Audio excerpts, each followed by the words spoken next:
Buenas tardes, estimados consocios, amigos del casino, señoras y señores. Muy bienvenidos en esta tarde calurosa de Madrid y a esta hora tan taurina, que también tenemos toros que nos hacen la competencia. Sean bienvenidos y nos honramos mucho el Real Casino de Madrid, la Junta Directiva, de tener con nosotros precisamente a un historiador, bueno, más que historiador, es polifacético, politólogo, especialista en relaciones internacionales, historiador por la obra, tiene mucho, que es don Marcelo Ngullo Omodeo. Nos complace mucho a la Junta Directiva tenerlos aquí, es un honor contar con él. Está de paso por España, yo espero que vuelva pronto, que vuelva pasado el verano peninsular aquí y volverlo a tener de nuevo con nosotros. Nos complace, por tanto, compartir esta tarde con ustedes, con él, que nos va a hablar sobre lo que dice el título que encabeza todo esto, Verdades y mitos de la conquista española de América. Lo hemos traído, aparte de por los méritos que él tiene, que son muy sobrados, porque estamos empeñados dentro de lo que es el Real Casino, en las actividades culturales, en promover el conocimiento de la historia de España. Por mucho que se diga, gusta mucho la historia, gusta más la novela histórica. La historia tiene sus espacios intrincados que son difíciles a veces de descubrir, porque la historia no solamente son los hechos, la historia es la interpretación de esos hechos. ¿Por qué sucede lo que sucede?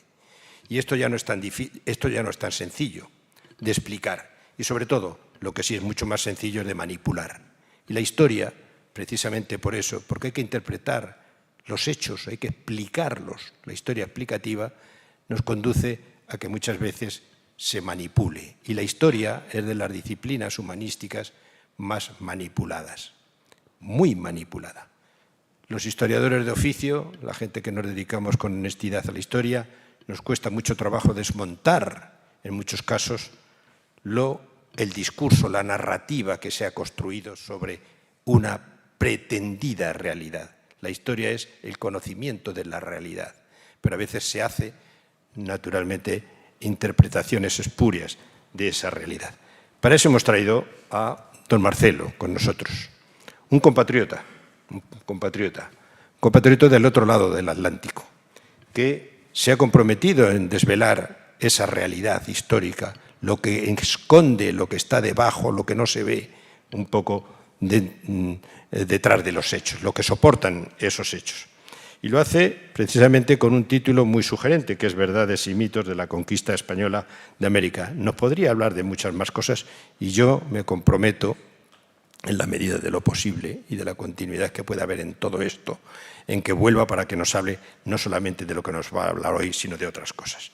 Pero permítanme solamente, no me quiero yo extender en la palabra de la que tenemos que escuchar, que les marque un poco el perfil de don Marcelo Ngullo, ¿no? Muchos de ustedes le conocerán, se está convirtiendo en un fenómeno afortunadamente mediático, está mucho en las redes, participa en las redes, hay muchos vídeos de él que se pueden ver y todos con gran repercusión social. Él es doctor en ciencia política por la Universidad de Salvador. Es profesor magíster en las Relaciones Internacionales por la Universidad de Ginebra, graduado en Estudios Internacionales por la Escuela Diplomática también de Madrid. Esto en cuanto a su formación, que también es, como decía antes, polifacética. Su vida profesional es amplia. Él es profesor titular en la Escuela Superior de Guerra, en la Maestría de Geopolítica y Estrategia de Buenos Aires, profesor titular de la Universidad Nacional de Lanús en Buenos Aires, profesor titular en la Universidad de El Salvador en la Maestría de Relaciones Internacionales también de Buenos Aires e investigador del Instituto de Estudios Estratégicos de la Universidad Federal Fluminense de Río de Janeiro, en Brasil. Además, es asesor de la Cámara de Diputados de la Nación de la República Argentina. Esto en cuanto a su desarrollo o su actividad, diríamos, profesional. Como autor, es un autor prolífico, que ha publicado además en diferentes países. Empezó, bueno, por no remontarme a su obra a su obra escrita, y no me refiero solo a artículos, me referiría solo a algunos de los libros que tiene. En Río Janeiro ha publicado Argentina y Brasil, a grande oportunidad, ¿no? En Roma, esto en 2006, en Roma ha publicado La Costruzione del Potere, en 2010. En 2008, La insubordinación fundante, breve historia de la construcción del poder de las naciones, libros de teoría política, podríamos decir, ¿no? En el 2012, Insubordinación y desarrollo, las claves del éxito y el fracaso de las naciones. En el 2018, Las relaciones internacionales, una teoría crítica desde la periferia sudamericana. Por tanto, verán que tiene un perfil de relaciones internacionales, de gran formación de teoría política, y más recientemente se ha comprometido con la madre patria, ¿no? Y así tiene, por ejemplo, en el 2021 publicó un libro con el título tan bonito y sugerente como Madre Patria, lo llama Madre Patria, desmontando la leyenda negra desde Bartolomé de las Casas hasta el separatismo catalán, en el 2021. Tiene una cosa que también era motivo por lo que podía hablar aquí o en otros sitios. Nada por lo que pedir perdón, se titula, El legado español frente a las atrocidades cometidas por los enemigos de España. Y, por último, otro de los títulos más sugerentes, aquí hemos traído hoy los libros que los tienen, no los libros, no, el libro, ¿no? Libro, pero podíamos haber traído varios libros, no sé cuántos han traído la editorial, ¿no? Porque podrían repartirse. ¿Sí? Los tres. Pues me alegro mucho porque no he pasado por la mesa y creía que era el último, el de 2023. Lo que América le debe a España. Libros, como ven ustedes, de compromiso, libros comprometidos y como él lo hace en sus lecciones magistrales que imparte y en sus conferencias. Marcelo, bienvenido a esta casa, nos honramos mucho con tu presencia y esta es también tu casa y tienes tú la palabra. Muchas gracias.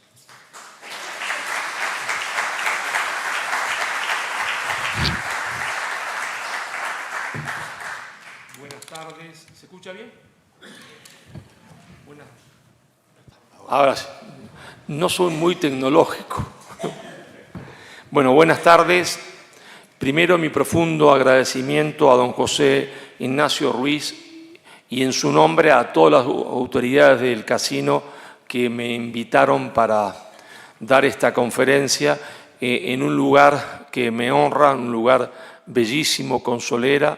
Y después, muchas gracias a ustedes, a los amigos que veo tanto, no los voy a nombrar a cada uno porque si por ahí me olvido de uno, pero estoy rodeado de amigos y otras personas que no conozco y les agradezco porque cada uno tiene que dejar sus actividades, algo para venir acá. Y por lo tanto yo les estoy muy agradecido. Decía mi amigo José Ignacio, comprometido. Sí, yo soy un autor comprometido. Yo no soy un autor neutral. Soy un autor comprometido con la verdad. Un autor comprometido con la verdad. Como si se tratase de un abogado que está defendiendo a una persona que le han acusado falsamente de asesinato. Entonces, ese abogado está comprometido, claro. Está comprometido no con la persona que defiende, está comprometido con la verdad y con defender la justicia.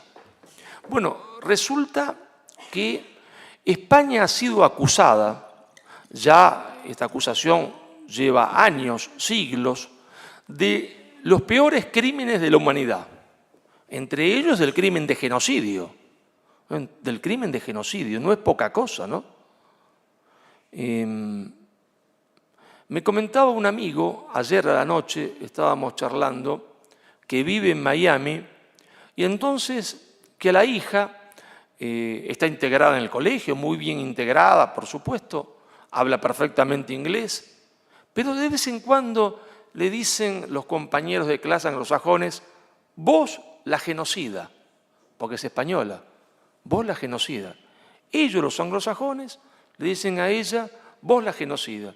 Y yo le decía a este amigo, como decía Freud, en toda broma hay un contenido de verdad muy profundo. Está expresando lo que esa persona piensa.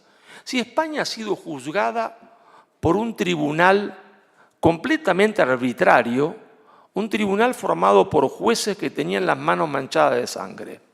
Se la acusó de genocidio, se la acusó de que fue a América a robar, y para robar mató, asesinó, violó. Bien. Entonces uno tiene que asumir la defensa de España. Y la verdad que es un trabajo bastante fácil. Me acuerdo de una película, la vi cuando era adolescente, donde la película consistía en que una persona era acusada de asesinato, mi amigo, por ejemplo, José Ignacio, acusado de asesinato, iban desfilando los testigos y todos decían cómo le había arrancado los ojos, cómo la había torturado antes de matarla. El final de la película parecía ya un hecho, es decir, iban a ponerlo o en la silla eléctrica, o en la cámara de gas, o en la horca, como le gustan a los norteamericanos.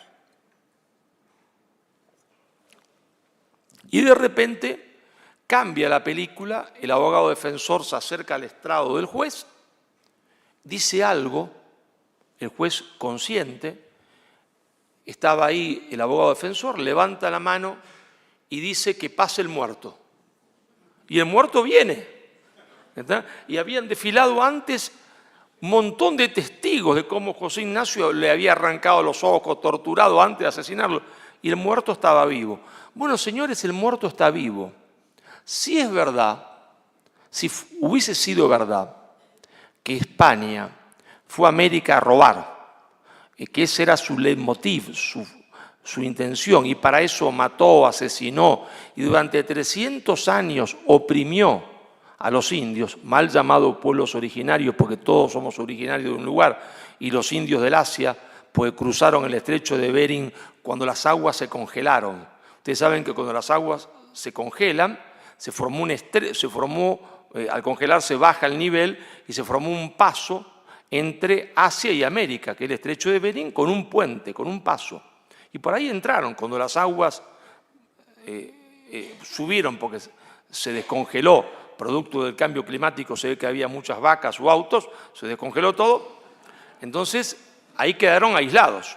Bueno, si es verdad que los indios, los pueblos originarios, estuvieron 200, 300 años sometidos, masacrados, es lógico pensar que al momento donde el opresor pierde fuerza, se relaja porque tiene otros problemas, en el caso de España la invasión napoleónica, entonces los oprimidos se levantan contra el opresor. Es su oportunidad, ¿no? Es de pura lógica. Pero resulta acá algo extraño. Resulta que cuando eso acontece, cuando acontece la invasión napoleónica y España está totalmente destrozada e invadida, los pueblos originarios no quieren romper los vínculos con España, no quieren. La batalla de Ayacucho, que vamos a festejarla dentro de poco, o conmemorarla, o como se quiera poner, uno agarra el texto escolar, en Argentina, en Colombia, donde quiera. Dice, se enfrenta el ejército realista con el ejército independentista. Sigue uno leyendo, en los dos ejércitos hay españoles. Es curioso, ¿no? En los dos hay españoles. En los dos hay criollos. En un solo bando hay indios. Tiene que ser, si la leyenda negra es cierta, si todo lo que se dice de España es cierto, si España fue ahí a robar y para eso mató y asesinó y explotó ante 200 años a los indios, tiene que ser de cajón que los indios están en masa en el ejército independentista, ¿no? Contra sus opresores. Eso es lógico. Pues no, señores, resulta que había 5.000 indios y los 5.000 indios estaban en el ejército realista. 5.000 quechua hablantes que pelean en la batalla de Ayacucho. Claro, cuando digo esto en clase, yo soy profesor, siempre un alumno se levanta y dice, profesor, seguramente esos indios estaban obligados. Bueno, la la apreciación no es mala, puede ser correcta, puede ser que hayan estado ahí obligados. Bien, veamos lo siguiente. ¿Qué pasa con esos indios cuando pierden en Ayacucho? Están en el ejército realista. Si están obligados, se acabó la batalla, cada uno a su casa, ¿no? No, error. Los indios siguen combatiendo al mando del general indio Antonio Huachaca y su hermano. Y combaten lo que se llamó la Guerra de los Castillos en Ayacucho, ¿verdad?, por más de 10 años. Siguen combatiendo. Una cosa extraña, ¿no? Es decir, el oprimido no quiere romper los vínculos con el opresor y sigue combatiendo a favor del opresor después de la independencia muchos años, en una guerra de guerrillas totalmente desfavorable en las montañas, acompañado de sacerdotes indios y criollos, pobres. Los que están en la costa, obispo y compañía, están en el otro bando. Es curioso, ¿no? Claro, esto que por sí solo hace caer la leyenda negra. Entonces un alumno más, también me dice otro, dice, profesor, pero seguramente es que esos indios deben ser una excepción. Se ve que la altura no los deja pensar bien, porque Ayacucho está a 3.000 metros de altura, 3.700, se ve que la altura los puede haber afectado. Bueno, bien, supongamos que la altura los afectó, ¿no? Veamos qué pasó en Venezuela. En Venezuela estaban los indios guajira. A caballo entre Colombia y Venezuela están los guajiras. Llega el momento de rebelarse contra España y los guajiras, ¿con quién están? ¿Con Bolívar o contra Bolívar? Los guajiras están contra Bolívar. ¿Y cómo termina Bolívar con los guajiras? No los puede vencer. Hasta que aparecen en escena 5.000 casacas rojas, les decían los indios. ¿Quién son los casacas rojas? 5.000 soldados británicos. 5.000 soldados británicos. Se dice fácil 5.000, ¿no? Pero si uno compara la población que había en la época, es como si hoy desembarcan en Venezuela 40.000 marines. Es un montón. 5.000 soldados británicos. Y entonces los guajiras son vencidos. Pero contra Bolívar combaten, curiosamente, los negros. Curioso, ¿no? No eran que los negros eran esclavos, oprimidos. Los negros combaten contra Bolívar. Los mestizos también. Al mando de Boves. Toda la población mestiza y más pobre combate para mantener los vínculos con España. Es por lo menos curioso. Entonces me dicen algunos, bueno, profesor, a estos no le hacía mal la altura. Seguramente le hacía mal el calor del trópico. Usted sabe, profesor, ahí el calor le debe haber quemado la cabeza. Bueno, hijo, le digo yo, puede ser. A ver, a los de allá le hizo mal la altura, a estos le hace mal el calor. Sigamos viendo qué pasó con las otras poblaciones aborígenes, indios o pueblos originarios, como querrán llamarlo. Cuando Bolívar, gracias a los 5.000 casacas rojas, gana las primeras batallas, lo reconoce él en sus cartas, sin la Legión Británica, sin ustedes, le dice, yo no podría haber triunfado en Carabobo. Claro, si el grueso del ejército eran 5.000 soldados británicos. Sin los 5.000 soldados británicos no obtenían ninguna victoria. Al margen, por casualidad, la Gran Colombia se va a endeudar con Gran Bretaña. La Gran Colombia estaba formada por Colombia, Venezuela y Ecuador. Van a terminar de pagar la deuda con los ingleses. Ecuador en 1979. Venezuela la va a terminar de pagar en 1958 con el boom del petróleo, gobernaba Pérez Jiménez. Y Colombia no me acuerdo, pero por ahí anda, al margen, porque la colaboración británica no era gratis, ¿eh? Los ingleses gratis no hacen nada, ¿eh? Pero bueno, Bolívar quiere pasar a Ecuador.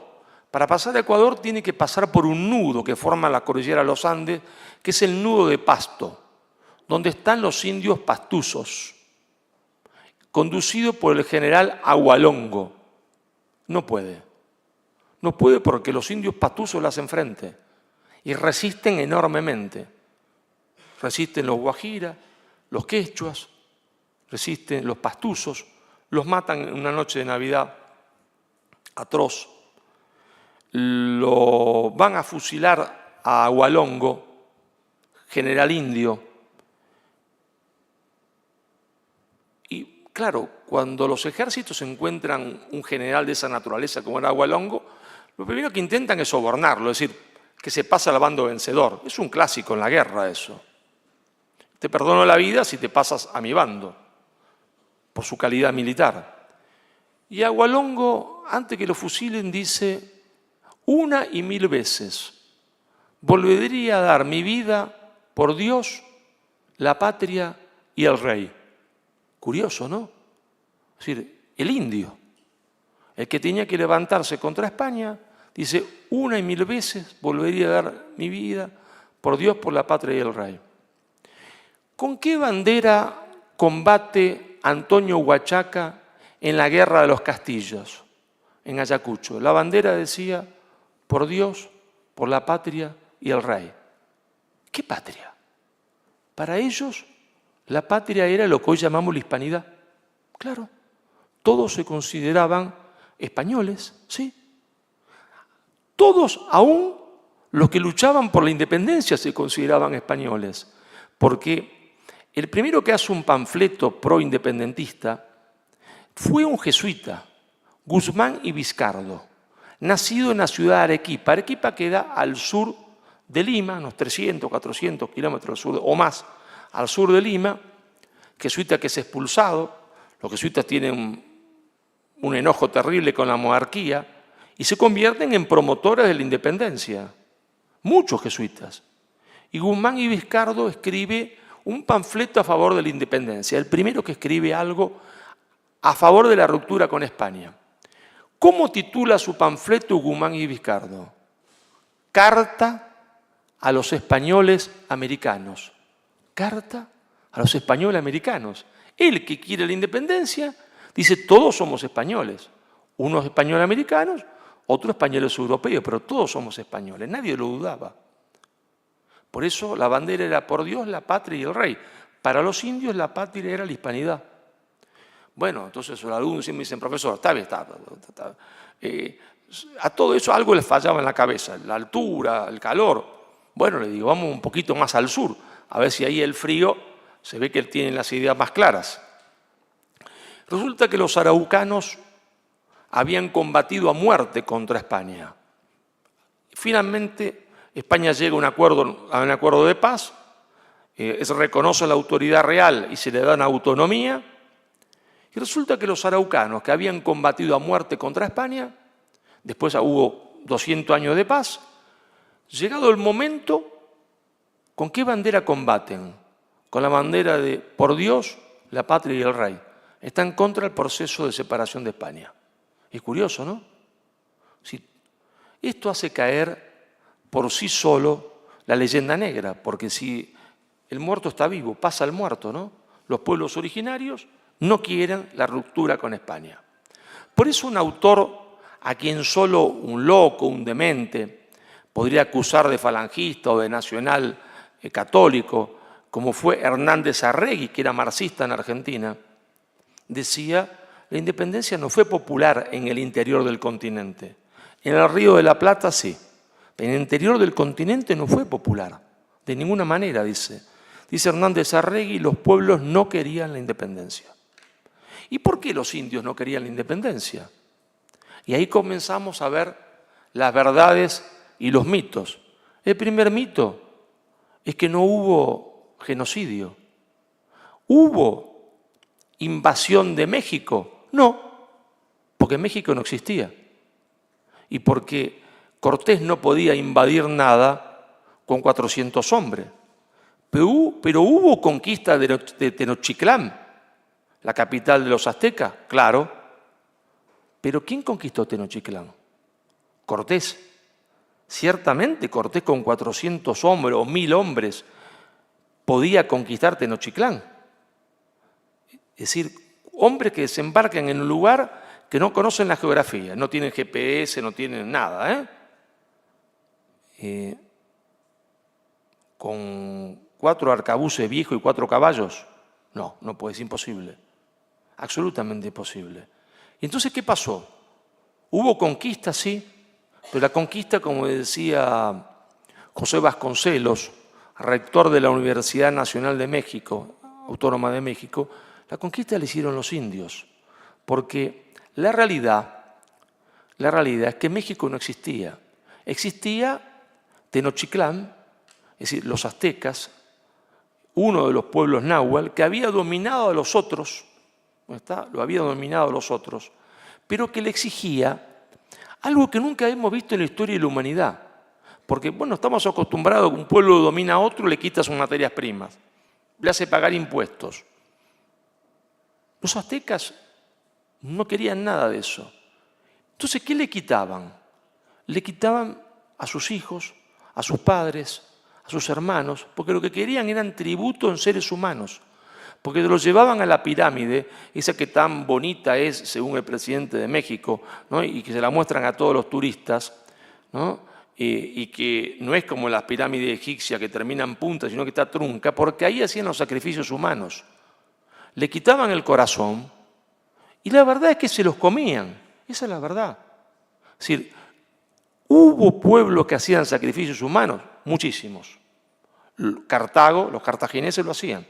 Y por eso Roma en justicia los derrota, porque era superior éticamente a Cartago, porque por lo menos Roma no hacía sacrificios humanos de esa naturaleza. Pero nunca hubo en la historia de la humanidad un Estado que estructurara su política a partir de capturar gente, sacrificarla y comérsela. Nunca hubo. Los aztecas, según Prescott, que era pro-azteca, no era pro-español, no era pro-conquista, era un norteamericano, dice, mataban 20.000 personas por año. No me atrevo a decir que la cifra de 150.000 dada por otros autores sea falsa. Dice, no me atrevo a decir. Yo hice un cálculo fácil en mi libro En nada por lo que pedí perdón y dije, bueno, veamos cuántos habitantes había. Rosenblatt, que es el único que hizo un estudio serio de cuántos habitantes había en América antes de la llegada de España, dice Rosenblatt, que no es español, que no le gustaba nada de España, ni le gustaba nada el catolicismo, ni nada que se le pareciese, dice con total objetividad, en lo que es México no había más de 4 millones de personas. Ustedes visualicen lo que significa matar 20.000 personas por año si hay 4 millones de personas. Un genocidio extraordinario. Entonces lo que hizo Cortés fue simplemente ser el catalizador de los otros pueblos que odiaban a los aztecas, como los tlaxcaltecas, los totonecas, para que marchasen juntos para derrotar a los aztecas. Claro que hubo invasión de Tenochtitlán, pero ¿quién hizo la invasión? ¿Los españoles? No, los españoles no hicieron nada, porque la que hicieron fueron los 300.000 indios que acompañaban a Cortés. Pero hay que preguntarse, ¿es que el pueblo azteca luchó realmente? No. Luchó la casta guerrera porque los otros no tenían por qué luchar, porque era un Estado absolutamente totalitario, absolutamente totalitario. Y entonces, como pasa en todos los Estados totalitarios, las clases subordinadas no tenían ningún interés en defender ese Estado que nunca lo había defendido a ellos. Entonces se produjo una invasión, sí, una invasión de los mismos pueblos que los aztecas dominaban. En realidad, entonces, ¿qué hubo? En realidad hubo liberación, una liberación del imperialismo más atroz que conoció la historia de la humanidad. Pero ahí no termina la historia, porque, claro, cualquiera que se pone en el pellejo de un totoneca, de un tlaxcalteca, a quien le comieron el padre, la madre, la abuela, o la tía, o la esposa, ¿qué es lo que quiere hacer cuando entra a Tenochtitlán? Vengarse. Es natural en el hombre eso. Quiere matarlos a todos como ellos lo mataron a él. Quiere tomar venganza. Y Cortés para eso. Dice, venganza no. Ahora ustedes no se pueden comer a los otros como los otros se comieron a ustedes. Hay que dar una vuelta de página. Es la vuelta de página que inicia la evangelización de un continente. Y esa imagen extraordinaria que plasmó José Luis López Linares en la última película Hispanoamérica, a partir de un cuadro que hace Miguel de Bertodano, donde se lo ve a Cortés, que se va a arrodillar casi para besar, se entiende, la mano o el manto del franciscano, de uno de los 12 franciscanos, 2 apóstoles franciscanos, que llega a México para la evangelización. Hay una historia nueva, la historia de un Dios que no sabemos si existe o no. Yo creo que existe, pero cualquiera puede creer lo que quiera. Pero lo cierto es que el nuevo Dios no exige más sacrificios humanos. Él ya se sacrificó y para eso está la misa. Y eso cambia la historia, cambia completamente la historia. De México, donde se comían unos a otros, se comían unos a otros. Y entonces me dicen, profesor, pero seguramente en Colombia era distinto. Bueno, era distinto, ciertamente, porque no hay ningún imperio estructurado como en México, un imperialismo antropófago, pero en Colombia los pijaos se estaban comiendo los chibchas y hacían cosas atroces, como matar a todos los hombres para comérselo, incluidos los niños, y dejar vivas a las mujeres. ¿Y por qué las dejaban vivas? Muy sencillo, porque las embarazaban como si fuesen una vaca, le hacían tener el hijo y a los 12 años se comían su propio hijo. Es decir, la primera premisa falsa de ese mito que ha inventado los negros legendarios es que América, dicen ellos, era un Edén, donde todos estábamos desnudos, haciendo el amor libre y comiendo mango. Mire, no, nos estábamos comiendo unos a otros, porque eso era un infierno. Y si no hubiese llegado a España, los pijaos hubiesen comido a todos los chibchas y los aztecas hubiesen comido a todo el resto, como habían hecho los mayas. Por eso desaparecieron los mayas. Durante años se discutió por qué desaparecieron los mayas, pero muy sencillo, porque eran unos burros, porque se comían más seres humanos que la capacidad que tenían los seres humanos que ellos dominaban de reproducirse. Y cuando se le acabó la comida, que eran los seres humanos, tuvieron que ir a la selva de nuevo a buscar comida y desaparecieron las ciudades. Esa es la verdad. Durante años los negaron. No pueden negarlos más, porque ahora la ciencia lo demuestra, porque encontramos cada vez que se hace una excavación en México, paredes construidas con cráneos humanos. Y encontramos paredes, y ahora la técnica lo permite, los ingenieros lo saben mejor que yo, los químicos también. Uno agarra la pintura y dice, ¿de qué esta pintura de qué está hecha? Y resulta que las pinturas de los templos es de sangre humana. Se pintaban los templos gigantescos con sangre humana. Y están construidas muchísimas paredes, no con ladrillo, con cráneo. No pueden negar más la evidencia. Entonces ahí dicen, no, pero iban voluntariamente a morir, así. 20.000 por año voluntarios eran los que iban a morirse, pero hombre, no me tome de tonto. Podríamos así describir el caso de cada uno de los pueblos. Podríamos describir el caso de los incas. Hay que reconocer, sí, que en el caso del Perú el imperio inca perseguía la antropofagia. Eso es verdad. Es decir, perseguían la antropofagia, sus enemigos eran los guaraníes, en lo que en Perú llaman la ceja selva, y los guaraníes eran antropófagos y ellos perseguían la antropofagia. Pero el imperio inca era ferozmente tirano, es decir, era una tiranía, un totalitarismo que Stalin parece Franco Delano Roosevelt, ¿está? Haciendo el New Deal, no, parece un demócrata. Me acuerdo, para contarle una anécdota, un día estaba en un museo en el Perú y entonces estaban mostrando las maravillas del imperio inca, que arquitectónicamente la tiene, claro. Y entonces había un par de vasijas, ¿no? Y yo le pregunto, señora, ¿esas vasijas de qué están hechas? ¿Cómo estaban hechas? Y ahí ella comenzó a temblar, ¿no? Porque había un montón de turistas, ¿no? Digo, ¿por qué no les cuenta a los otros turistas de qué están hechas esas vasijas? Las vasijas estaban hechas, eran de cráneo humano, porque usaban el cráneo humano a los vencidos para beber chicha. Le digo, señora, ¿y por qué no le cuenta la maravilla de los incas? Ese tamborcito que está ahí, ese tambor, ¿de qué está hecho? ¿Es de piel de guanaco? No. ¿Es de piel de llama? No. Es de piel humana. ¿Por qué no les cuenta eso? Que hacían tambores con la piel humana. Los nazis se quedan un poroto en comparación de los incas. Un poroto. Un poroto lo decimos en Argentina, acá llama un frijolito, ¿no? Un frijol, o ¿cómo le llama acá al poroto? Al frijol. ¿Cómo? Anduvia, ahí está. Por eso no hubo conquista de América, hubo liberación de América. Bueno, pero ¿por qué los indios pelean a favor de España? Porque los indios sabían esto. Los indios sabían qué mundo había antes. Y saben que después hubo un mundo absolutamente distinto. España sembró América de hospitales.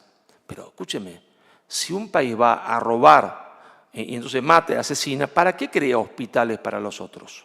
Gratuitos, ¿para qué? Hospitales que eran mejor, les digo, que los hospitales europeos. Mucho mejor porque esos hospitales reunían la medicina tradicional que tenían los aborígenes con la medicina europea. Entre ellos es en América que se usaba la quinina mucho antes que se descubriese en otra parte del mundo para curar la malaria. Todo el mundo se moría de malaria, en América no. Se salvaban vidas en esos hospitales. Pero esos hospitales, que muchos negrolegendarios llaman hospitales de la muerte, porque la gente se moría en los hospitales. Mire, hijo, yo le digo a los alumnos, sí, la gente se muere en los hospitales, claro. Sí. Muchos se mueren. Ahora también, ¿qué quiere que le haga? Pero son los primeros hospitales en el mundo que llevan una estadística de las personas que cómo entran y cómo salen, vivos o muertos, curados. Recién en Suiza, en 1880, en la parte de Suiza alemana, que le gustan los cálculos como a todos los alemanes, se empezó a llevar estadística. Recién en Europa, las primeras estadísticas eran las estadísticas de los hospitales españoles en América. Y ahí vemos que el resultado de la medicina era extraordinario. Pero siembra España de colegios primarios, llamaríamos hoy secundarios, toda América. ¿Y para qué? Para los españoles, y no había prácticamente españoles. Para los mestizos había poco en un principio, para los indios. ¿Y cómo eran los colegios? Los colegios eran trilingües. Se hablaba español, se hablaba y escribía español, se hablaba latín, porque era la lengua de la ciencia. Quien no hacía latín no podía estudiar ni botánica, ni física, ni nada. Entonces sabían latín. Pero también hablaban en México náhuatl y hablaban en el Perú el quechua. ¿Y cómo podían escribir en quechua si los indios no sabían escribir? Porque los invasores españoles, tan preocupados en sacarle la memoria, le dijeron, vamos a hacer tu lengua, pasar la lengua escrita al papel, y vamos a hacer una gramática de tu lengua. Y entonces 15, 20 años antes que existiera una gramática inglesa o una gramática alemana, ya había una gramática náhuatl y quechua. Pero no era que España había ido ahí para robar, matar y asesinar y dominarlos, y entonces el dominador les hace una gramática para que conserven su memoria y sus costumbres. Y crea España 33 universidades. 33 universidades. 30 años y pico antes que Harvard está la Universidad de Lima, de San Marcos en Lima. Cuando no la universidad, el Colegio San Pablo tenía 45.000 ejemplares en su biblioteca, Harvard tenía 4.500. Sí que podemos considerar a Harvard una universidad, que no lo era, porque una universidad tiene que tener distintas facultades, y Harvard estudiaban solo teología. Pero vamos a conceder que era una universidad.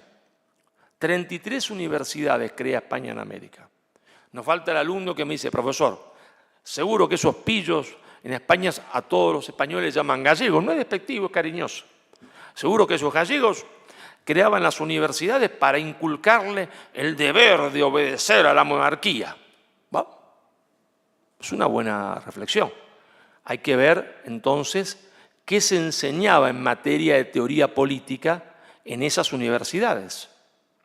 Bueno, lo que se enseñaba era la Escuela Teológica Española, de Francisco Suárez, de Victoria, del jesuita Mariana, que había surgido en España a pedido del rey, porque resulta que viene el absolutismo monárquico en Inglaterra, en Francia, sobre todo en Francia, l'état c'est moi, y ellos ¿qué dicen? El poder viene de Dios, eso no lo discutía nadie, pero los franceses decían el poder viene de Dios y se lo da al rey, y por lo tanto el rey no da cuenta ante nadie. Y en España la tradición era otra. ¿Y qué le contestan los juristas y teólogos españoles. Su Majestad, el poder viene de Dios, dice Suárez, pero Dios no se lo da a usted, Dios se lo da al pueblo. Y el pueblo lo delega en usted para que usted sirva al pueblo como un padre. ¿Y qué pasa?, pregunta el rey, si yo no sirvo como un padre. Bueno, Su Majestad, el pueblo tiene derecho a tirarlo por la ventana, tiene derecho a la revolución, dice Suárez. Y Mariana, que era más extremista, que era jesuita, dice, tiene derecho al tiranicidio, a la muerte del tirano, porque se ha transformado de rey en tirano. Mariana no hace otra cosa que aplicar la clásica división de Aristóteles de gobiernos, de formas puras e impuras. Decía Aristóteles, todas las formas de gobierno son buenas si son puras. La monarquía gobierno de uno, la aristocracia gobierno de poco, la democracia gobierno de mucho, pero cada una tiene su forma impura. Cuando se transforma el ejercicio del poder en el beneficio de quien gobierna. La monarquía se transforma en tiranía, la aristocracia en oligarquía, la democracia en demagogia, dice Aristóteles. Bueno, entonces dice Mariana, si usted se transforma en tirano, el pueblo tiene derecho a la muerte del tirano. Muy bien, todos los discípulos de Suárez, todos, y Suárez se queja por eso, van a América a enseñar ¿qué cosa? Esta teoría política. Si tuviese Maquiavelo acá, diría, pero Marcelo, España enloqueció. ¿Cómo va a mandar juristas, teólogos y filósofos a enseñarle a los colonos que si el rey no gobierna en beneficio de ellos, que son los dominados, ellos tienen derecho a tirarlo por la ventana al rey y asesinarlo? No, don Nicola, le contestaría yo. Don Nicola, usted está equivocado, porque España nunca consideró a América como una colonia. Por eso podían ir los juristas, los filósofos y los teólogos a explicarle a los indios que si el rey no gobernaba a favor de todos, tenían el derecho de echarlo. Más prueba imposible que España no lo consideraba una colonia. Les enseñaba que el poder viene de Dios, pero Dios se lo da al pueblo y ellos lo delegan al rey para que gobierne como un padre. Y los indios sabían todo esto. Y los indios sabían que esta era una guerra civil, no era otra cosa, comenzó siendo una guerra civil. Y que algunos pícaros en esa guerra civil lo que querían eran imponer el código napoleónico, que de lo que se va a llamar después el código napoleónico, que no admitía la propiedad comunal de la tierra. Porque otro de los mitos es que España le robó las tierras a los indios, ¿no? Que es lo que me dijo el expresidente de Bolivia cuando le dieron el doctorado honoris causa, ¿no? A Evo Morales, ¿no? Y yo le digo, mire, presidente, hay un pequeño problema, digo, con su discurso. Con todo respeto le digo, presidente, le digo, es que España respetó la propiedad comunal de la tierra, no le quitó la tierra a los indios. Cuando los españoles se hicieron propietarios de la tierra, eran terrenos que podríamos llamar baldío, es decir, tierras que nadie cultivaba, que no tenían posesión. Pero lo que los indios ya tenían en posesión, la propiedad de la tierra comunal se respetó. Y recién fue la Constitución boliviana de 1860 y pico la que le quita la propiedad comunal para repartírsela entre los que gobernaban. No fue España.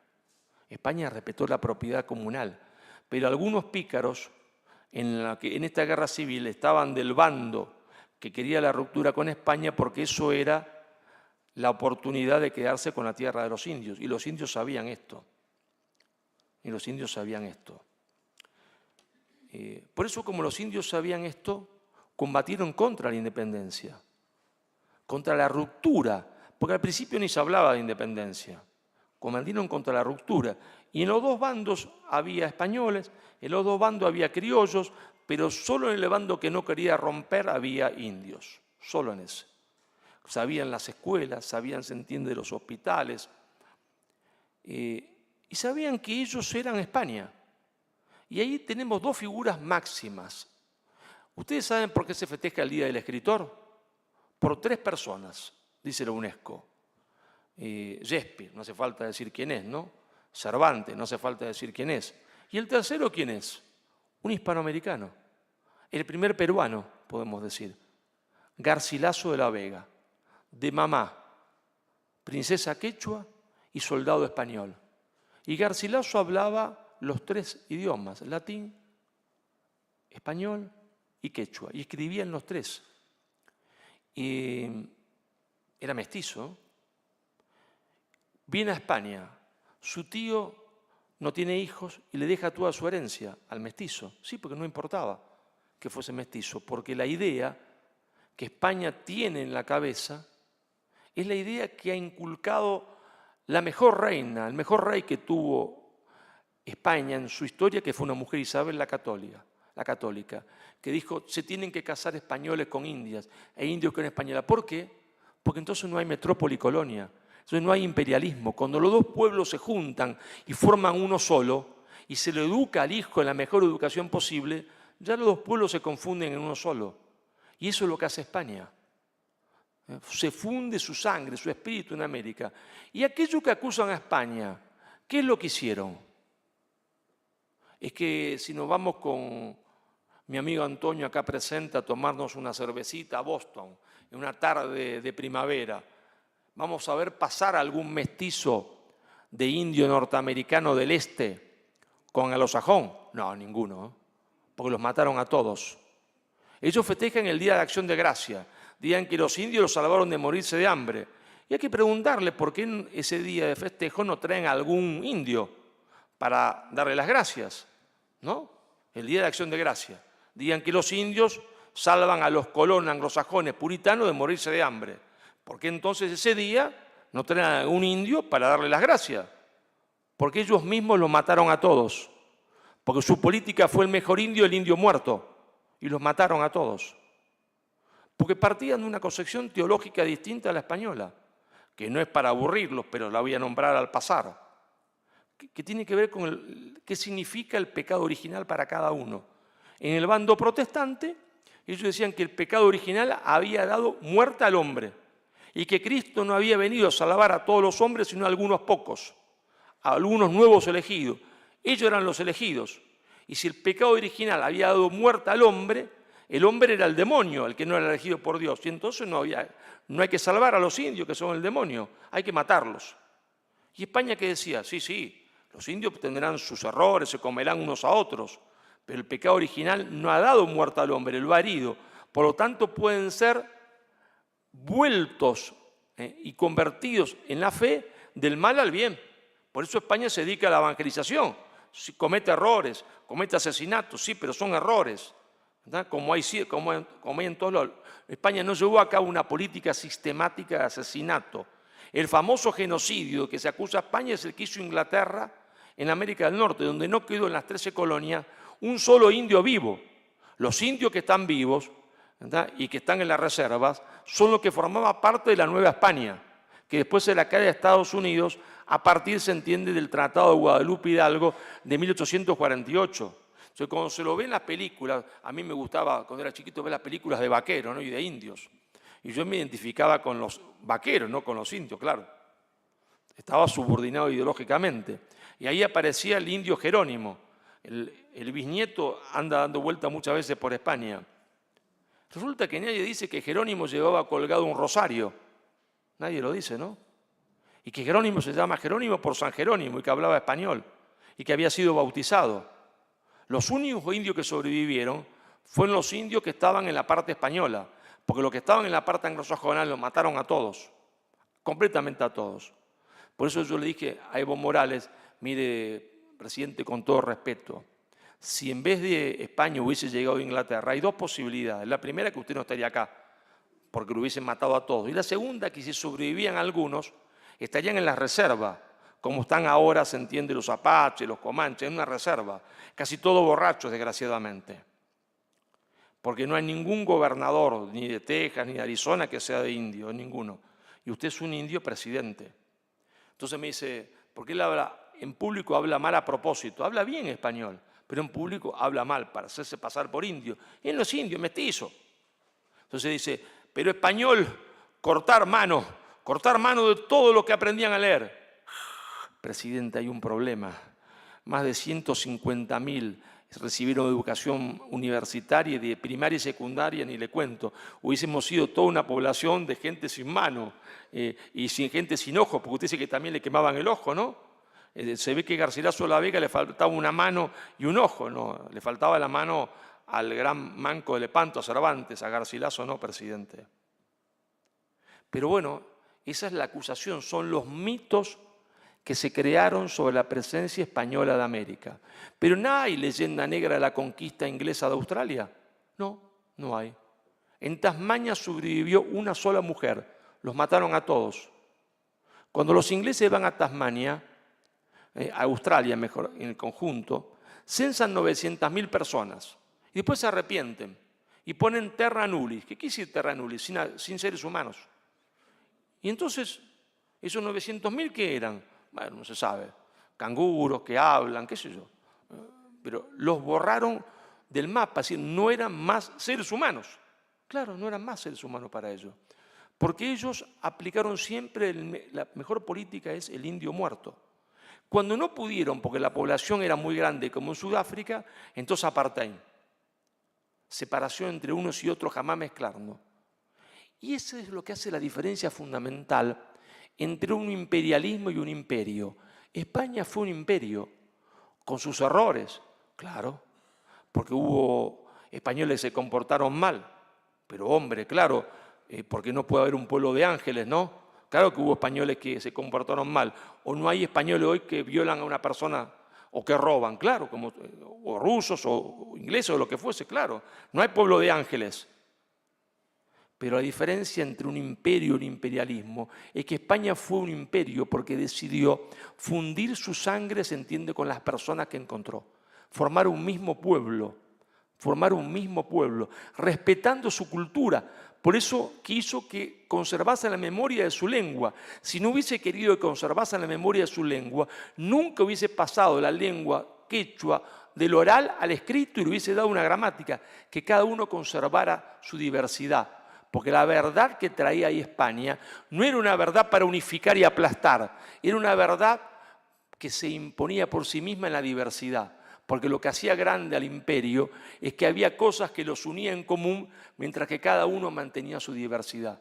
Y eso es lo que lo hacía rico, rico culturalmente, porque no uniformaba, unificaba, no uniformaba, unificaba. Voluntariamente en una lengua común que era la lengua franca. Y una nueva religión que reemplazaba a los dioses del terror y de la muerte por un Dios que, si existe o no, no era un Dios de la muerte y del terror. No era un Dios de la muerte y del terror.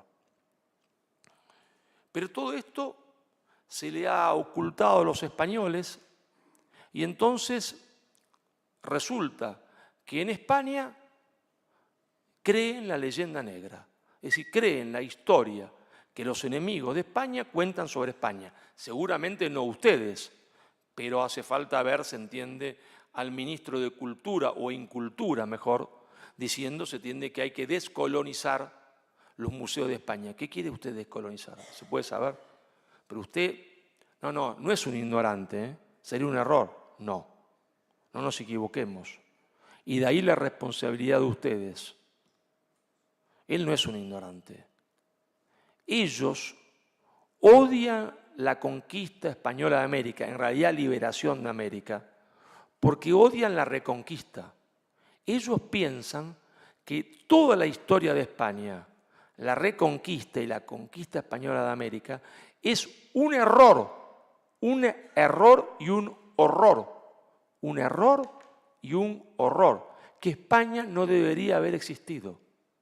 Que debería haber existido 3 o 4 estados, qué sé yo, uno gallego, uno andaluz, catalán, qué sé yo, ¿verdad? Y trabajan para eso. No nos equivoquemos, no son ignorantes. Ellos trabajan para la destrucción de España. Y entonces se festeja en Andalucía el Día de la Bandera. ¿De qué bandera? La bandera que, según creada por un loco, está para cuando volvamos a ser nosotros mismos. ¿Nosotros mismos qué? Al Andaluz. Ah, sí. Es decir, la bandera del invasor. Y esa es la bandera que hoy está en Andalucía. A veces pienso, ustedes me perdonarán, ¿no?, que no alcanza con que venga un historiador y hable. Me parece que hace falta que venga un psiquiatra político y someter a todo el español a un gran psicoanálisis o psiquiatría política. Porque lo que ha pasado no tiene nombre. Claro que yo soy muy optimista, porque esta sala está llena. Y también está llena la sala de cines cuando se expone Hispanoamérica. Quiere decir que los españoles han comenzado a ponerse de pie. Y entonces yo le digo a ustedes que compren mi libro, claro, porque están allá afuera y si no compran, ¿yo qué hago? Bueno, en realidad no gano nada con los libros, porque es el peor negocio del mundo. Estudiar 20 años, trabajar 20 años para hacer un libro y que a uno le den el 10% de cada libro es una pérdida absoluta de tiempo. Que es lo que muchos amigos míos me dicen, vos sos un loco, un imbécil. Mejor te acomoda el sistema y te dan un montón de becas. Y siguen ellos creciendo en la universidad, cada vez tienen más horas y más títulos y más dinero. Y yo cada vez tengo menos. Bueno, pero aparte de comprar los libros, que me gustaría que lo compren y firmarlo, pónganse de pie. Ustedes deben ponerse de pie. Deben ponerse de pie y decir de una vez y para siempre, hay que terminar con la falsa historia de España. Porque ustedes tienen que estar orgullosos de pertenecer a un pueblo que protagonizó la más maravillosa historia de la humanidad, que fue que en 40 años, tan solo 40 años, en un territorio donde era un infierno, reinó la paz. Y esa paz fue admitida y fue querida por los pueblos llamados originarios, y por eso no combatieron por la independencia. Tienen que estar orgullosos, entiende, de las 33 universidades que se fundaron, de los colegios, de las ciudades, 40 y pico de ciudades que eran las ciudades más modernas del mundo, y caminos y puertos. Tienen que estar orgullosos, porque si no sería traicionar a aquellos indios como Agualongo, que dijo una y mil veces volvería a morir por Dios, por la patria y el rey. Muchas gracias.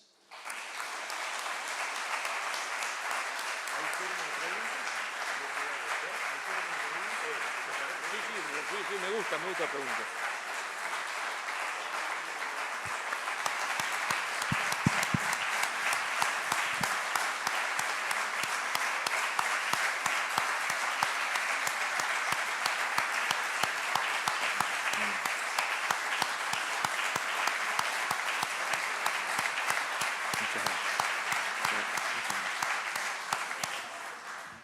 Muchísimas gracias por los aplausos que me llenan de emoción, como me llena de emoción ver la sala llena en un día de calor en Madrid con toros y la sala llena y los aplausos me reconfortan muchísimo. Muchas gracias.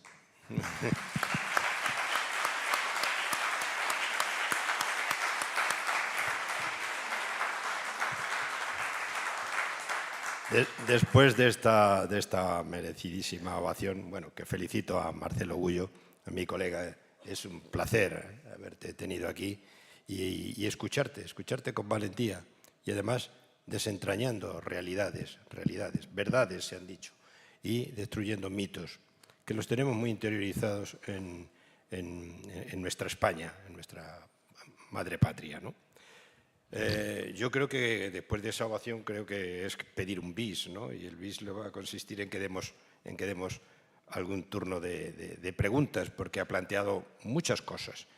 Como ven, podría estar hablando no una hora, podríamos estar hablando más. Yo espero que lo volvamos a tener aquí, ¿no? Llama la atención sobre alguna cosa que creo que es importante, ¿no? Y lo digo también como historiador, ¿no? La historia no puede ser vista con los ojos del presente.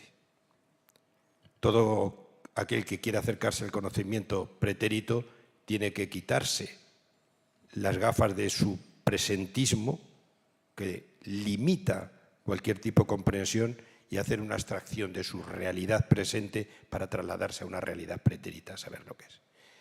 Que no es tan lejano, como se ha dicho y se ha demostrado aquí.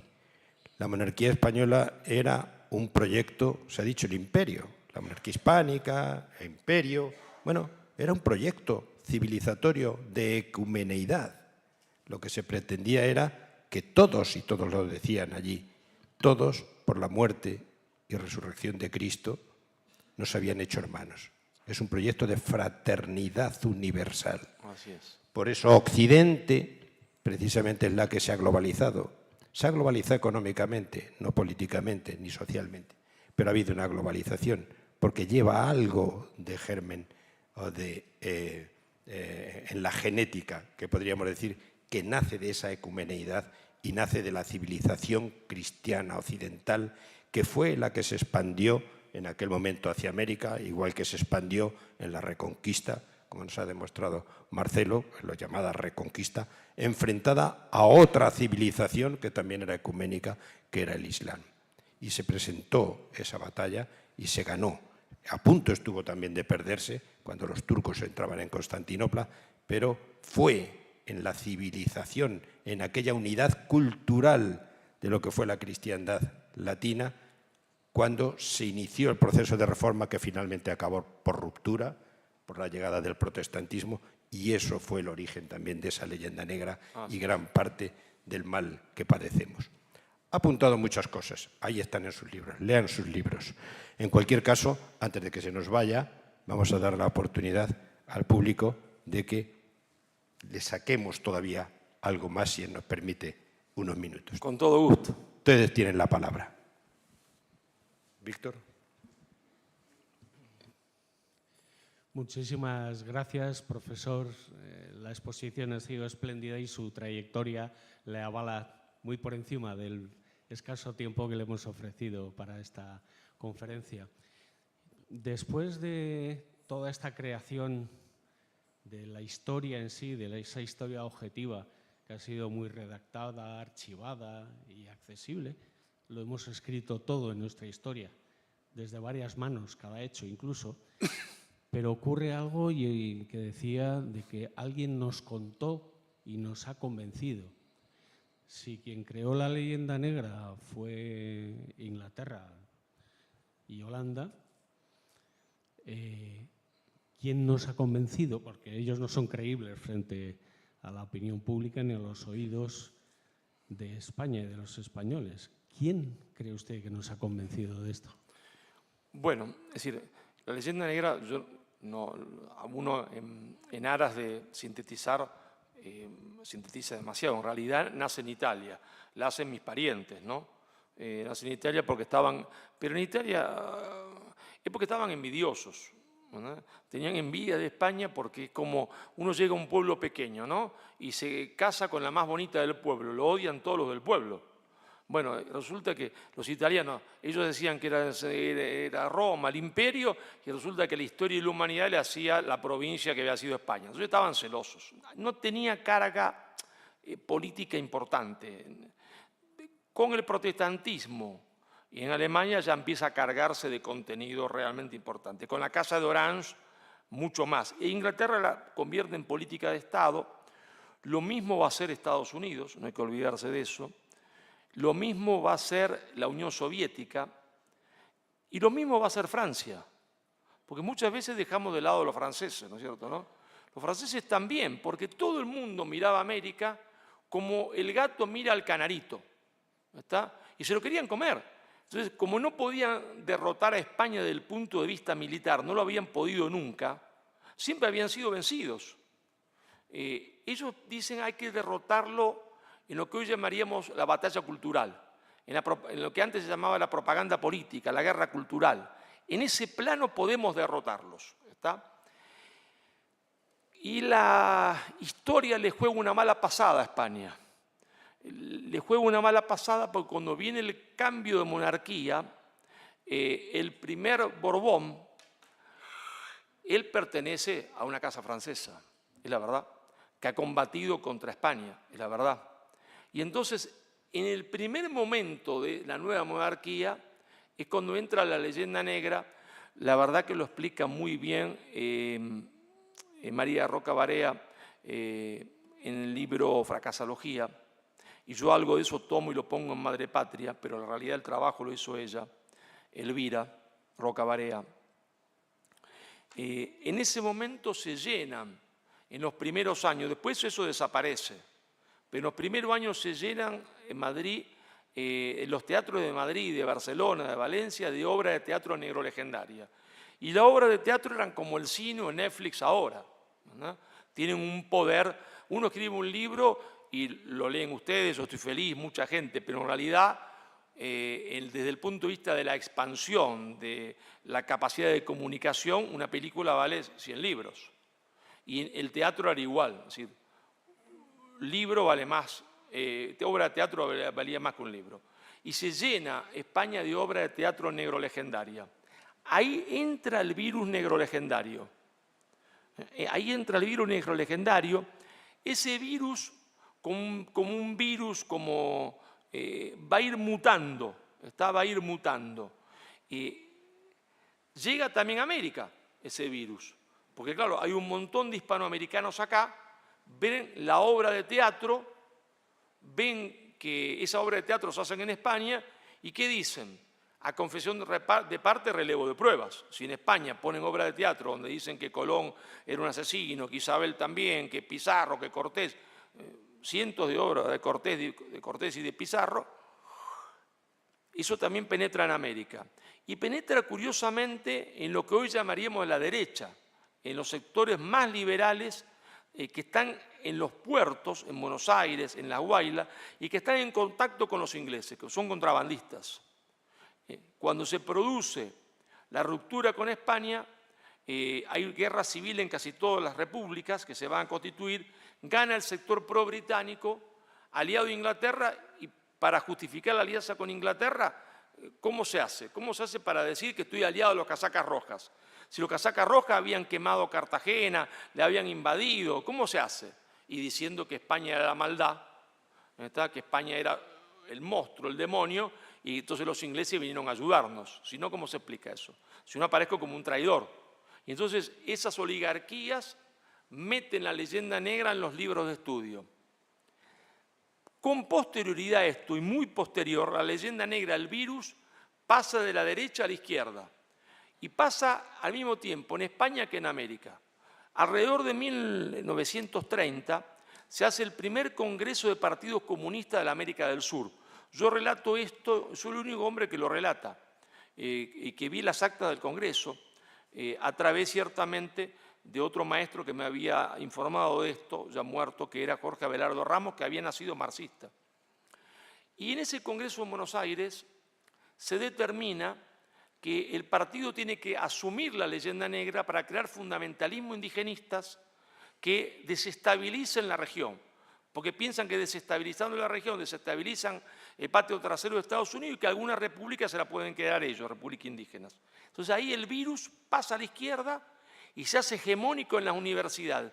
Al mismo tiempo que Stalin manda 4 hombres, uno de ellos italiano, porque después va a ir a la Argentina, del Partido Comunista, acá, a España en 1930, a decir que la reconquista es un error y un horror y que tiene que haber 4 o 5 Españas distintas, 4 o 5 repúblicas distintas, donde se asume también la leyenda negra. Y ahí el virus negro legendario entra por el Partido Comunista, salta de la derecha profrancesa, liberal, de la época del primer Borbón a la izquierda y se incrusta en la izquierda, ¿verdad? Y se va haciendo cada vez más hegemónico dentro de la izquierda. Es un virus que va mutando, ¿está? Entonces, claro, el virus entra con el primer Borbón, pero después va mutando. Desaparece en un lugar y renace en otro, ¿no? Y eso es lo que hoy tenemos, ¿está? Eso es lo que tenemos. Pero ese es el origen de por qué, digamos, en España y en América empieza a haber este pensamiento negro legendario.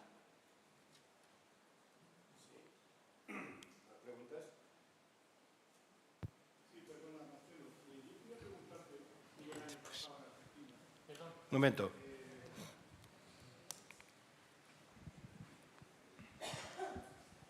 Estuve en Mendoza, Córdoba, Rioja. Una de las cosas que me sorprendió es que cuando les preguntabas a los argentinos que qué saben de la historia desde que entraron los españoles allí, y no tenían absolutamente ni idea.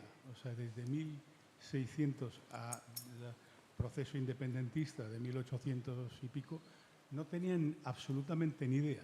O sea, que parece que a los dos lados del Atlántico no tenemos mucha idea, porque aquí tampoco, ignoramos y tenemos, o sea, por eso, en primer lugar, te agradezco infinitamente esta labor de abogado, que no es por lo español o lo habla español, es por recuperar la autoestima como comunidad, que eso es esencial lo que estás haciendo, que es dar y poner en valor algo que ignoramos, ¿no?, en muchos campos.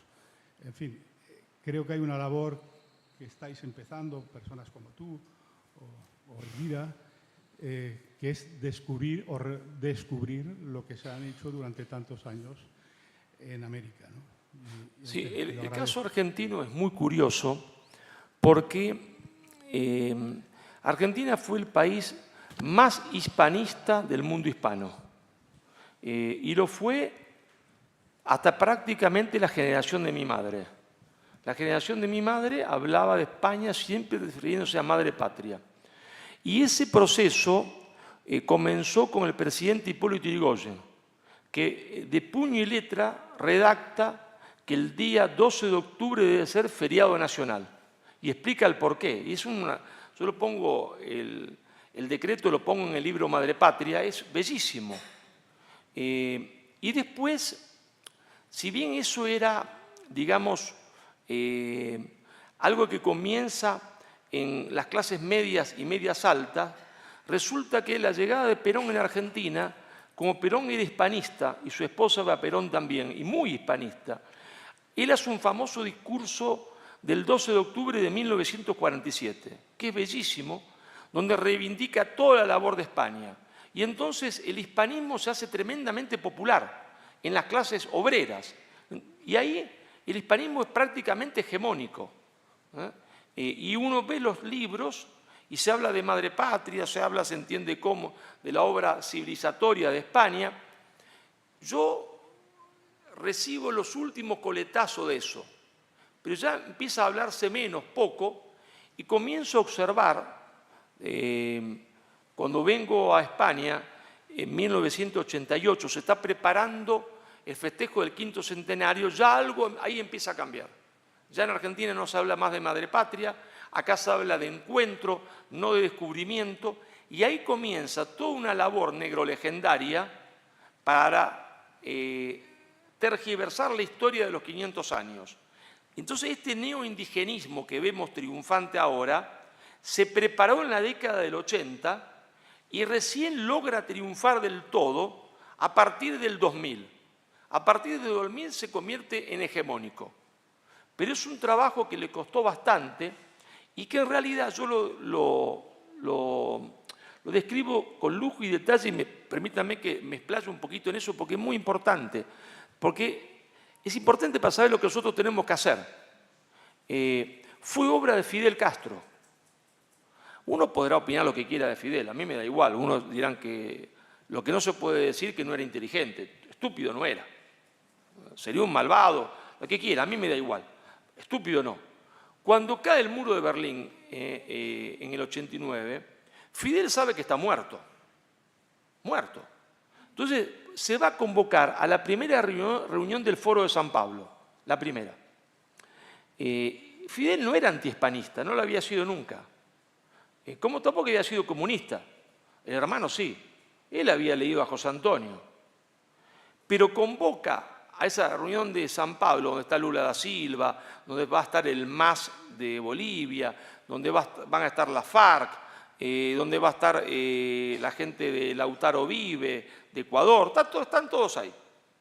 Y Fidel están todos horrorizados porque cada la Unión Soviética no viene más el dinero de Moscú y ahora hay que ir a trabajar, porque yo soy la vanguardia del proletariado. La vanguardia no trabaja, trabaja el proletariado, A ellos no les gusta trabajar. Válgame Dios, yo soy la vanguardia, yo no voy a ir a trabajar. Se acaba el dinero de Moscú, están los muchachos horrorizados porque tienen que ir a trabajar, no han trabajado nunca. Fidel le dice, tranquilo, muchachos, tranquilo. Tranquilo que tengo la solución para ustedes, no van a tener que trabajar. Felices, Fidel, ¿cómo es? Muy sencillo. El proletariado como sujeto histórico desapareció. Vamos a inventar un nuevo sujeto histórico, las masas indígenas. Pero hay que inventar esto. Para eso hay que reflotar la leyenda negra. Y ustedes van a ser ahora la vanguardia de las masas indígenas. No van a tener que trabajar, claro. Trabajen los indios, ustedes no. La vanguardia. Pero Fidel, le dicen, el tema de la lucha armada no va más. Claro, dice Fidel, no va más. No es más llegar a La Habana, nos dejamos la barba, tiramos 4 tiros y entramos. No, eso se terminó.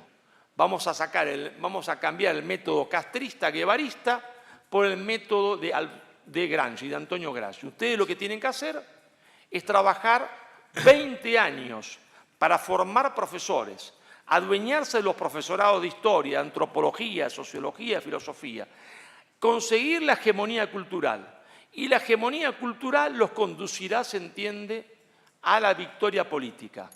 Yo me di cuenta de esto de forma inmediata. Claro, era joven, nadie me prestaba atención, le decía a todos los amigos, y todos los amigos estaban que el comunismo se había terminado, que ya no tenían importancia, festejaban, tomaban champán y creaban másteres en empresas, másteres en finanzas. Yo le decía, hay que crear másteres en historia, hay que crear profesorado de historia. No, eso ya pasó, Marcelo. Ellos estaban haciendo eso y consiguieron la hegemonía cultural. Y nosotros la perdimos. ¿Y nosotros qué tenemos que hacer? Hacer lo mismo que hicieron ellos. No se puede hacer nada político sin anticultural. Hay que sacar la enseñanza de ellos. Y ellos volvieron al gobierno porque consiguieron la hegemonía cultural. Ya no volvieron con el barbudo que entraba a la ciudad, no, volvieron con los votos. Volvieron con los votos. Algunas veces fraudulentamente, pero volvieron con los votos. Esa es la gran lección que tenemos que aprender nosotros. Porque hasta la época de mi madre, por ejemplo, en Argentina, mi madre murió diciendo madre patria. ¿Está? Yo ya lo escuché menos y, por supuesto, mis hijos no escucharon eso, salvo por boca mía y porque están los libros en casa de ningún profesor. Porque ellos ganaron la hegemonía cultural. Incluso de los tipos que se consideran de derecha, porque no saben nada de historia. Porque le dejamos que la historia fuesen sus profesores y fuesen sus libros. Y entonces impusieron lo que quisieron. Sí, la señora.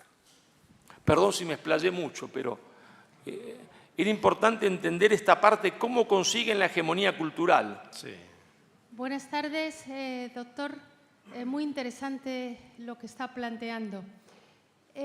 Podemos entrar en un mundo multipolar, que es el que quiere Rusia y China, que se impondría en el mundo si ganaran esta guerra frente al grupo del globalismo anglosajón, y nos encontraríamos con el grupo de Puebla, con todos sus colectivismos, y estaríamos todos sometidos con una esclavitud sine die.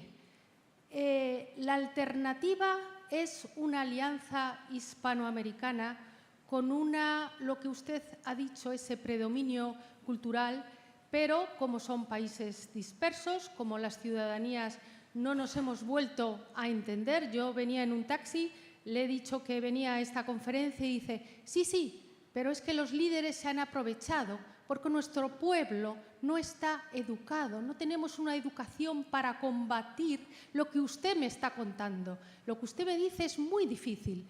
Con lo que le digo es que no es suficiente con que venga un mundo multipolar, sino que hay que establecer esta alianza, porque si no, no vamos a vencer, vamos a seguir siendo esclavos. Quería que me dijera alguna reflexión al respecto, porque esto puede estar, desgraciadamente, en el horizonte. Gracias. Es muy oportuna la reflexión. Claro, si nosotros no conseguimos explicar estas cosas y reunificar culturalmente, que no quiere decir reunificar políticamente, porque después las cosas políticas caminan solas. Una vez que la cultura funciona, la política crea las herramientas para hacer lo que hay que hacer y crea las herramientas económicas o el economista para hacer lo que hay que hacer. El primero es cultural. Claro, se puede plantear la posibilidad de que el mundo se convierta en un mundo multipolar, que existan 2 o 3 bloques. Nosotros podríamos ser uno, pero si no hacemos ese trabajo primero, no lo vamos a hacer. Claro, vamos a seguir navegando el mar de la historia en botes. Yo siempre digo que la hispanidad era un transatlántico, de cierta manera lo sigue siendo, pero era un transatlántico, ¿no es cierto? Y entonces ese transatlántico, que era la hispanidad, hacía la historia, porque solo el que navega en transatlánticos hace la historia, los que navegan en botes no. Ese transatlántico se hundió y de ahí surgieron muchos botes, algunos medianos, otros más grandes, otros chiquititos, con todo respeto, El Salvador, Nicaragua. Uno de esos botes se quedó con el nombre de transatlántico y de ahí viene toda la confusión, que fue la península ibérica. Una parte de la península ibérica se queda con el nombre del transatlántico y se llamó España. Pero España era todo, era el transatlántico. Y de ahí los traumas de España, que nunca logró entender por qué no podía hacer las cosas que hacía antes. Muy sencillo, la generación del 28 estaba completamente equivocada. No puede hacer la misma cosa que antes porque ahora navega en un bote y antes navegaba en un transatlántico. algunos botes más grandes, Argentina, México, Venezuela, otros más pequeñitos, otros prácticamente canoas. Bueno, el mundo nos va a dar, o Dios, si ustedes quieren, o la providencia, la oportunidad de volver a navegar en un transatlántico, de volver a hacer la historia. Pero eso depende de nosotros. Es mentira lo que dice el marxismo, de que la historia la hacen las clases sociales, el determinismo materialista. Es absolutamente falso. La historia la hacen los hombres y los pueblos y los hombres, que están dispuestos a trabajar y transformar la historia. No hay realidad que no se pueda transformar si los hombres están dispuestos a transformarla. Me dirán que no es fácil, que es difícil, sí. Más difícil la tenía, se entiende, la gente que estuvo en Covadonga, mucho más difícil. Eran 4 gatos locos contra el Imperio Islámico que iba de Covadonga a Damasco. Y bueno, ellos lo hicieron. Nosotros podemos perder esta oportunidad, pero será por culpa nuestra, solo por culpa nuestra, porque esta vez nada nos va a impedir hacerlo si nosotros somos capaces de ganar esta hegemonía cultural. Claro.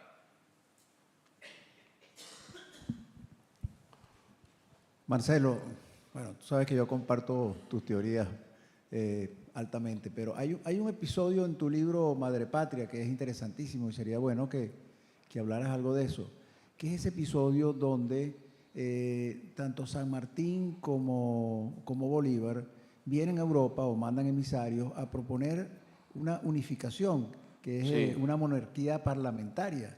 Sí. Y el rey de España, que en ese momento el rey era muy estúpido, no lo vio y lo rechazó totalmente. Pero eso es un episodio que no está en los libros de texto. No está. No está en ninguna parte. Yo solamente lo leí en tu texto, tu libro.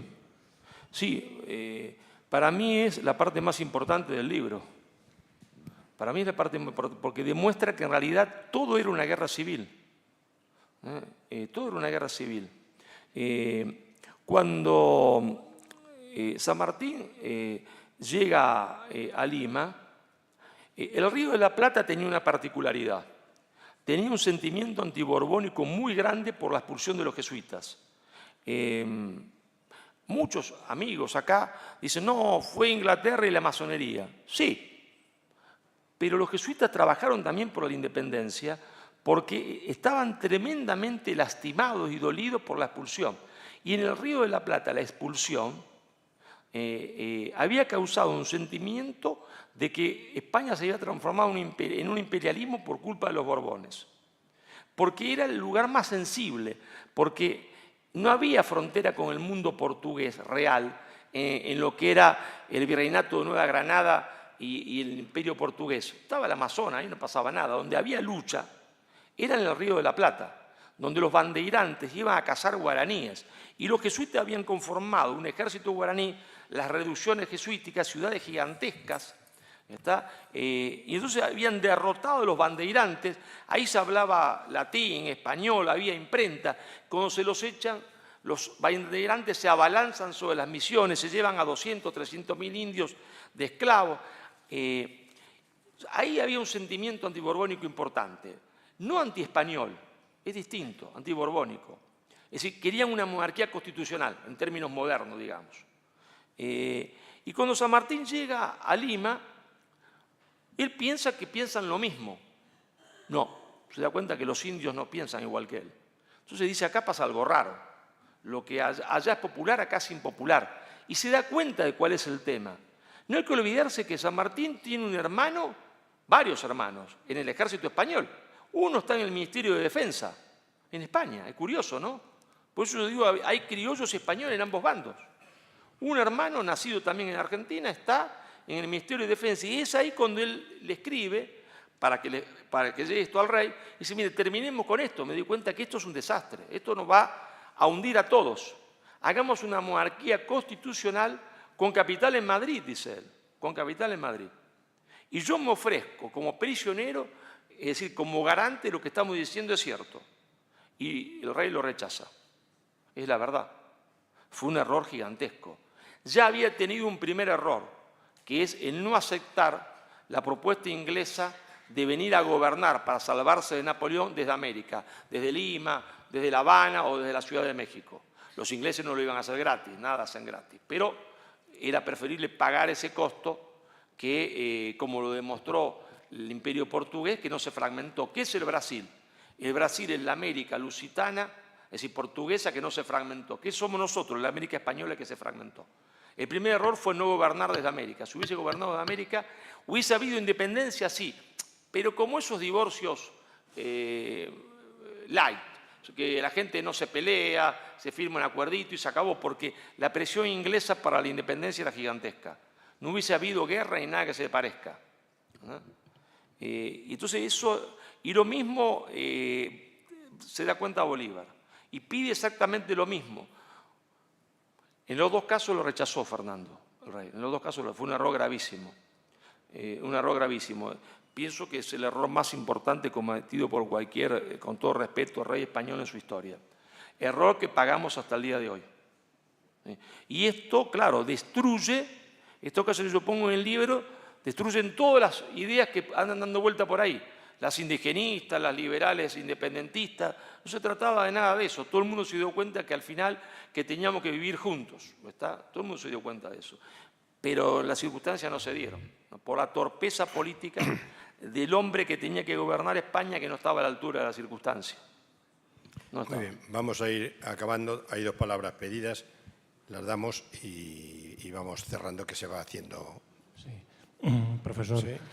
Leyenda negra otra vez. Quiero comentar una cosa para saber tu opinión. Yo creo que la leyenda negra sigue vigente hoy día porque es vehicular a los intereses de las grandes potencias. La unificación de una manera o de otra de toda la hispanidad sin mover fronteras, es decir, sin reivindicar ni California, ni Arizona, ni nada que se le parezca, simplemente los 22 países actuales, es una cosa que no le interesa a nadie, a ningún, excepto a los propios hispanos, claro.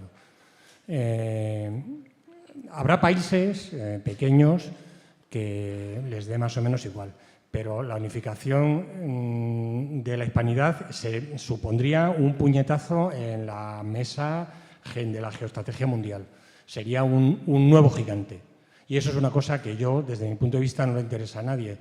Ya digo, Malta o Zambia les dará igual, pero Estados Unidos, Rusia, China, Alemania, etcétera, etcétera, lo verían con muy malos ojos porque es mucho más difícil negociar con una potencia que con un país como Panamá o como cualquier otro.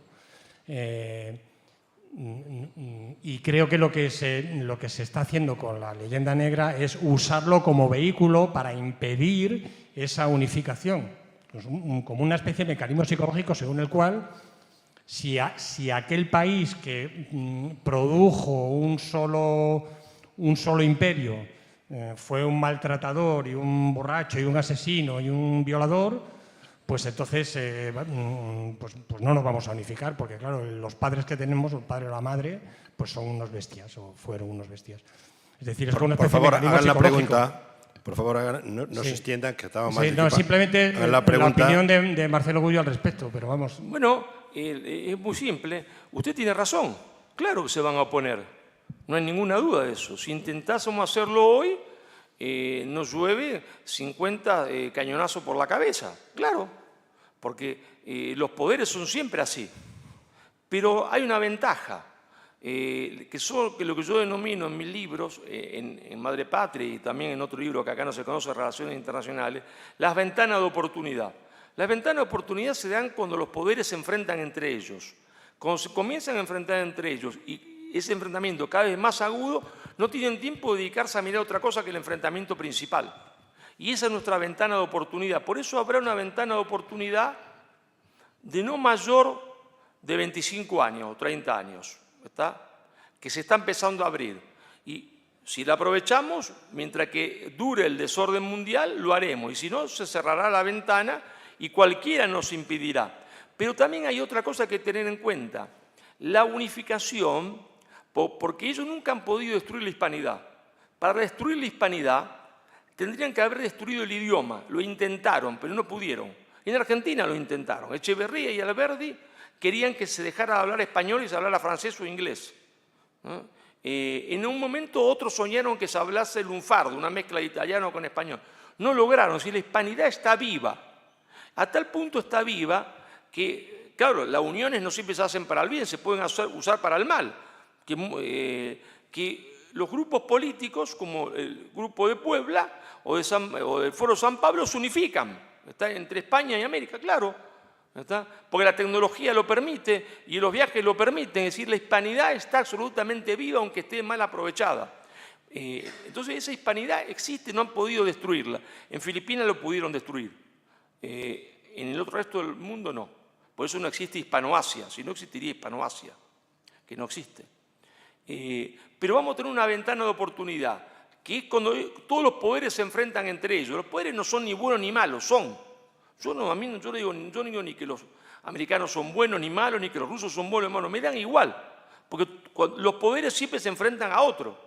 Y en ese caso se enfrentarían a nosotros porque nadie quiere uno grande, sino muchos chiquitos. Bueno, pero como van a estar muy ocupados durante muchos años peleándose entre ellos, vamos a tener la ventana de oportunidad. Ahora, Dios dirá si somos capaces de utilizarla. Que Dios nos ayude si somos capaces de ayudar a Dios. Y si no, no lo merecemos y merecemos hundirnos en el lamento de la historia.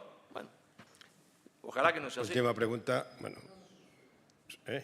una pregunta muy corta. Porque estamos... La última pregunta, sí. Bueno, quería agradecer primero que todo a Marcelo por esta gran oportunidad de poderlo escuchar de forma presencial. Y nada, quería hablar un poco sobre mi vida, que es un poco el consenso de la leyenda negra. Estudié en un colegio en Bogotá basado en la historia que se contaba en un libro que se llama Las venas abiertas de América Latina.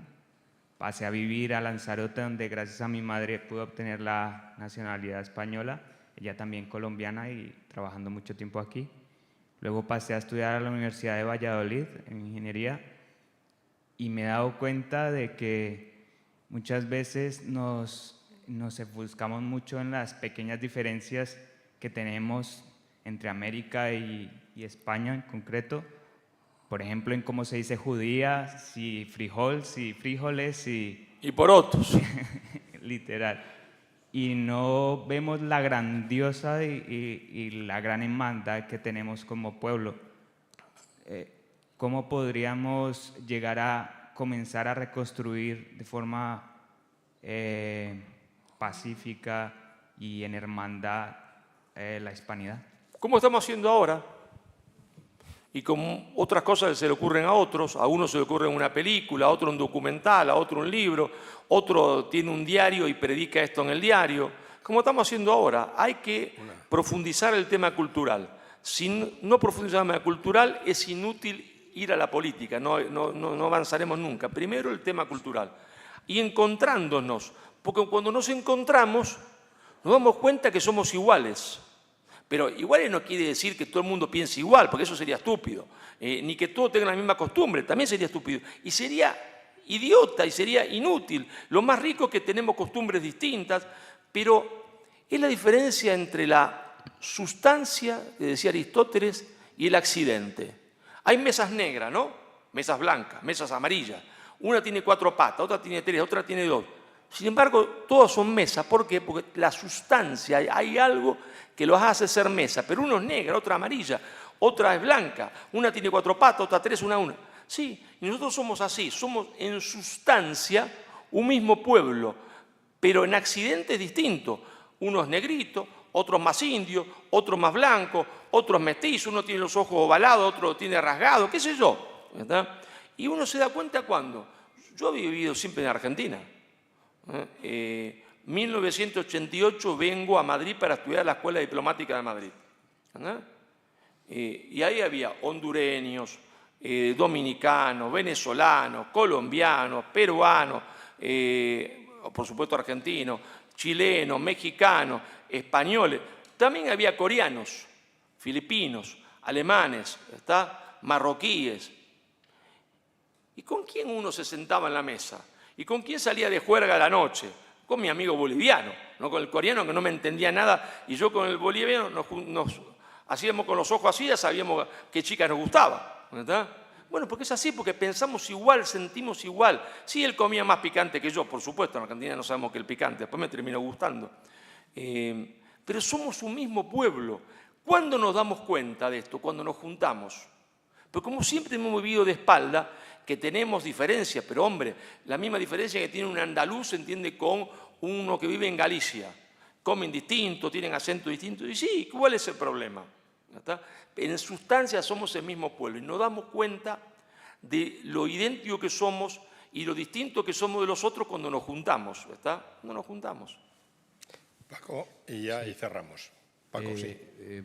Profesor, bueno, enhorabuena y le felicito por la magnífica conferencia que ha dado, la síntesis tan magnífica que ha dado, con la que yo particularmente estoy totalmente de acuerdo, de todo el proceso de destrucción del Imperio Español y la posibilidad que hay con esa ventana de oportunidad con la que yo estoy de acuerdo con usted, de que en este tiempo en que las grandes potencias están enredadas, es la oportunidad de que la hispanidad dé ese golpe sobre la mesa y, bueno, pues intente reconstruirse, ¿no?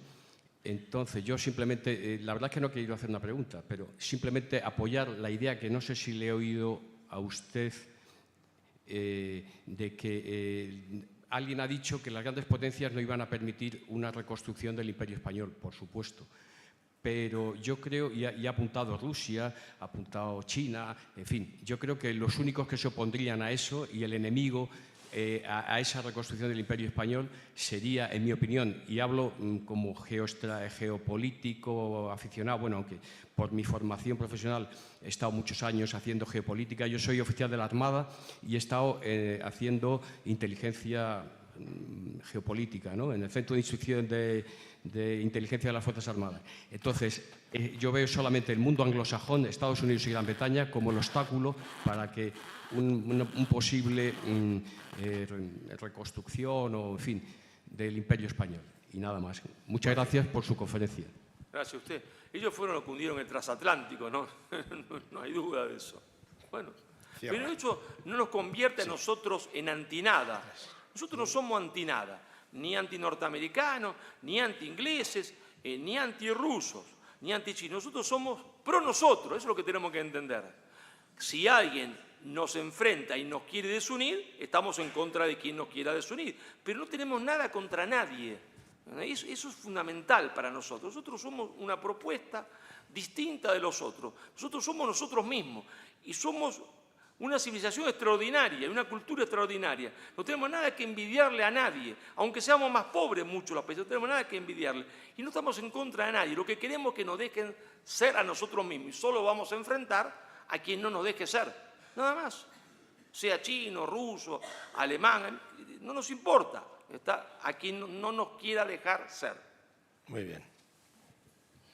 Terminamos. Hace unos días hemos estado juntos en Cartagena de Indias, celebrando el primer congreso por la reunificación de la hispanidad. Marcelo tuvo el honor de hacer la primera conferencia inaugural y yo la conferencia de clausura. Me gustaría, Marcelo, que dieras esta gran novedad de que nos hemos juntado por primera vez. Y, por favor, ten la amabilidad de contar a este auditorio bueno, cómo fue ese gran congreso. Cómo no, nos juntamos en Cartagena de Indias, que es muy simbólico porque ahí se derrotó al imperialismo anglosajón, pero no solo derrotó porque tuviésemos nosotros una superioridad de condiciones, sino porque se demostró lo que vale la voluntad de un hombre y de un pueblo decidido a combatir. Un medio hombre le llamaban, que era Blas de Lezo, ¿no? Pobrecito de Abasco.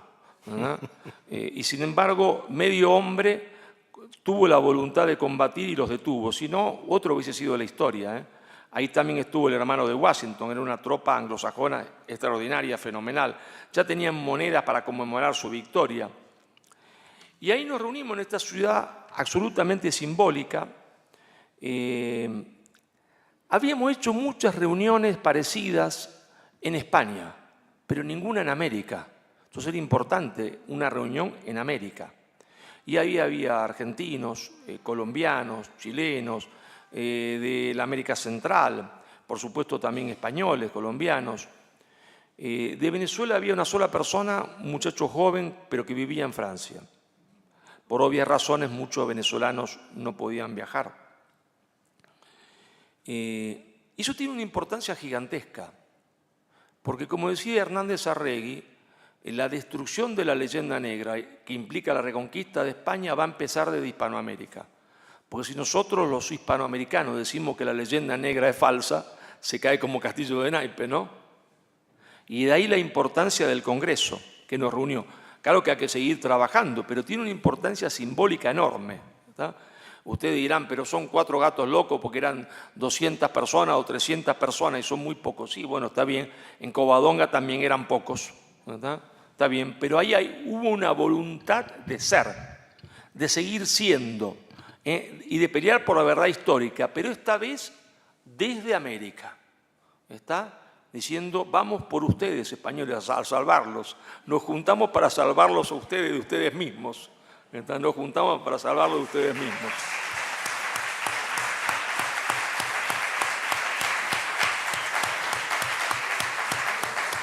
Ustedes saben que mi último libro se llama Lo que América le debe a España.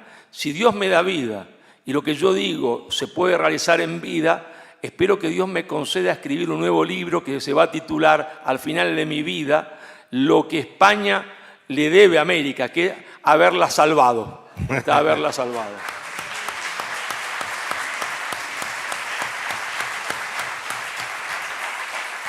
Muy bien. Pues me parece que ha sido un bonito broche final.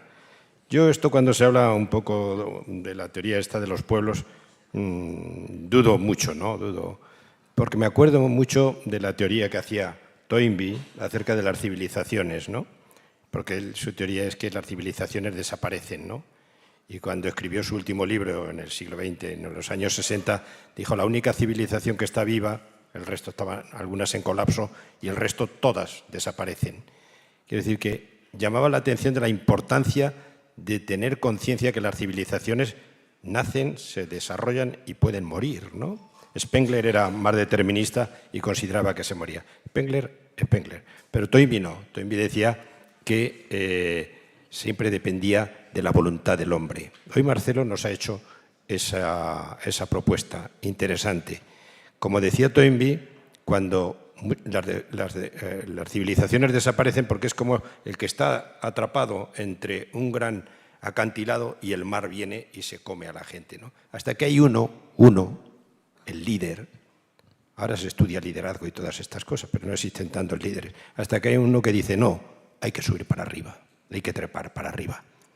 Esos son los que salvan a una civilización. Aquí hoy tenemos un ejemplo y confiemos en que siempre hay alguien que siembra una semilla que pueda hacer posible que la civilización nuestra, la civilización cristiana occidental, no sucumba como en su día decía Toynbee. Era la única que estaba viva. Yo, que soy un poco más pesimista que el profesor Marcelo Gullo, y porque he escrito un libro que se llama El colapso de Occidente y estoy escribiendo otro de la decadencia también de Occidente, cosas que ocurrían ya en los años 30. En los años 30 creo que siempre hay una esperanza, pero la esperanza es muy difícil y muy dura.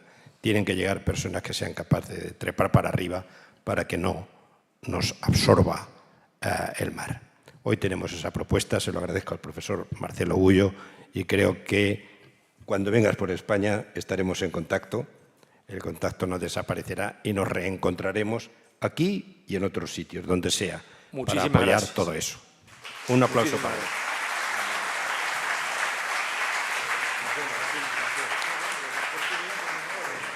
Grandioso este hermoso auditorio.